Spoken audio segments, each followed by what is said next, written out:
اللہ تبارک و تعالی نے پوری کائنات میں انسان کو افضل ترین مخلوق کہا، اور اس کی وجہ یہ ہے کہ انسان کو اللہ تبارک و تعالی نے عقل جیسی عظیم دولت سے نوازا ہے۔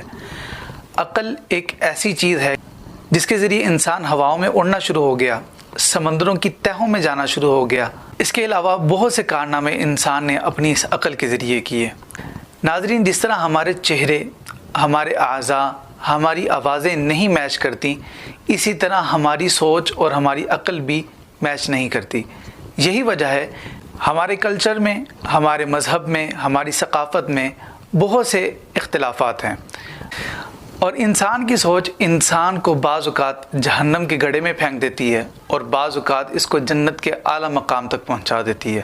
فرق سوچ کا ہے، اور یہ فیصلہ ہم نے خود کرنا ہے کیا درست اور کیا غلط ہے۔ اسی سوچ کے عنوان کو لے کر ہم انشاءاللہ تبارک و تعالی ہم باقاعدہ سیریز کا آغاز کر رہے ہیں جس کا نام ہے ہماری سوچ، اور آج کا جو عنوان ہے وہ یہ ہے کہ ہماری سوچ کے مطابق صدقہ کیا ہے۔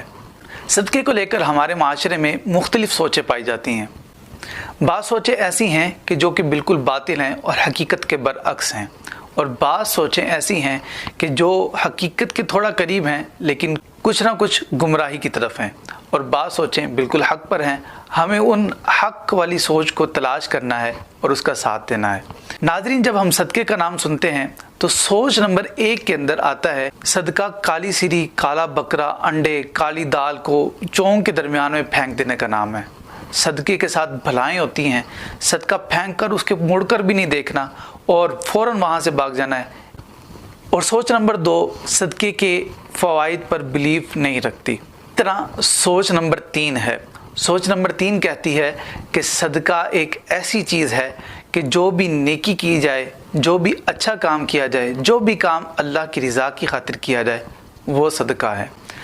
اللہ تعالیٰ کی رضا کی خاطر کسی نیک کام کو سر انجام دینا کہ جس سے صرف اس کی رضا مطلوب ہو اور اخلاص کے ساتھ وہ کام کیا جائے وہ صدقہ ہے۔ احادیث مبارکہ کے اندر صدقے کے متعلق بہت سی باتیں آئیں، جیسا کہ صدقہ بلاؤں کو ٹالتا ہے، صدقہ بری موت سے بچاتا ہے، صدقہ قبر کی گرمی کو دور کرتا ہے، صدقے کے ذریعے مال میں برکت پیدا ہوتی ہے، صدقے کے ذریعے آپ جنات وغیرہ سے محفوظ رہ سکتے ہیں۔ یہ بالکل برحق اور سچ باتیں ہیں، لیکن صدقے کا مطلب یہ نہیں کہ آپ ایک گوشت کا پیکٹ لیں اور اس کو بیچ چونک میں پھینک کر آ جائیں، یا دال لیں اس کو بیچ چونک پر پھینک کر آ جائیں۔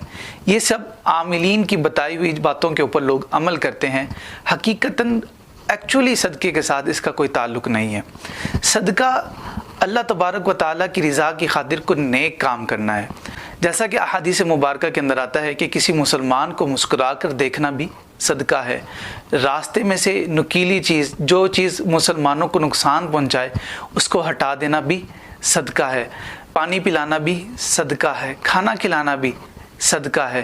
تو یہ ساری جو صورتیں ہیں وہ صدقے کی ہیں۔ کیونکہ اللہ تعالیٰ کی رضا کے لیے کام کیا جائے۔ اگر یہ کام بھی اللہ کی رضا کے لیے نہ ہو تو اس کو ہم صدقہ نہیں کہہ سکتے۔ اسی طرح احادیث مبارکہ کے اندر آتا ہے کہ سب سے بہتر صدقہ وہ ہے جو اپنے گھر والوں پر خرچ کیا جائے، اپنے گھر والوں کو حلال کھلایا جائے اور اس سے ان کی پرورش کی جائے، تو بہترین صدقہ یہ ہے کہ اس سے اللہ تبارک و تعالیٰ کی رضا مطلوب ہے۔ اور یہ بھی بالکل غلط کنسپٹ ہے کہ صدقہ گھر میں نہیں رکھ سکتے۔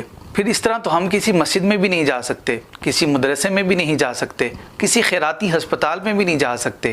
کیونکہ وہاں پر اکثر مال تو صدقے کا لگا ہوتا ہے، کسی نے 10، کسی نے 50، کسی نے 1000، کسی نے لاکھ صدقے کے طور پر دیے ہوتے ہیں۔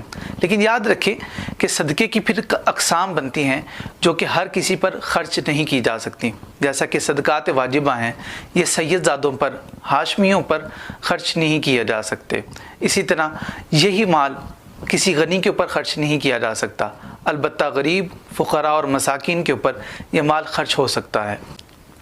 صدقے کی بہت سی اقسام ہیں جن کو جاننا ہمارے لیے ضروری ہے، لہذا صدقے کے بارے میں اپنا کنسپٹ کلیئر رکھیں کہ صدقہ ایسی بری چیز نہیں ہے کہ جس کی وجہ سے ہمیں بلائیں چڑھ جائیں۔ ہاں، صدقے سے بلائیں اتر سکتی ہیں، لیکن صدقہ جیب میں رکھنے سے یا گھر میں رکھنے سے بلائیں نہیں چڑھ سکتی۔ اور اگر صدقہ اتنا ہی برا ہوتا تو حدیث مبارکہ کے اندر یہ ترغیب ہمیں نہ دلائی جاتی کہ صدقہ زیادہ ہاتھوں سے گزرے۔ چنانچہ حدیث مبارکہ کا مفہوم ہے کہ صدقہ جتنے ہاتھوں سے گزرتا ہے اتنے ہاتھوں کو اس صدقے کا ثواب ملتا ہے۔ اگر اس کے ساتھ بلائیں ہوتی تو نبی پاک صلی اللہ تعالیٰ علیہ وسلم جو اپنی امت پر سب سے زیادہ مہربان اور سب سے زیادہ محبت فرمانے والے ہیں، کیا ہمیں حکم دیتے کہ بلاؤں کو اپنے گلے سے لگا لو؟ نہیں۔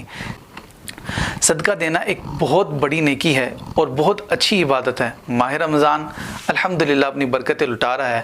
اپنے صدقات، خیرات، زکوٰۃ اپنے مستحق غریب رشتہ داروں، محلے داروں اور غریب غرباء اور مساجد اور مدارس میں دیجیے۔ انشاءاللہ تبارک و تعالی یہ صدقہ دنیا میں بھی کام آئے گا اور آخرت میں بھی کام آئے گا۔ اللہ تبارک و تعالی ہم سب کو صحیح معنوں میں اپنے دین کو سمجھنے کی توفیق عطا فرمائے۔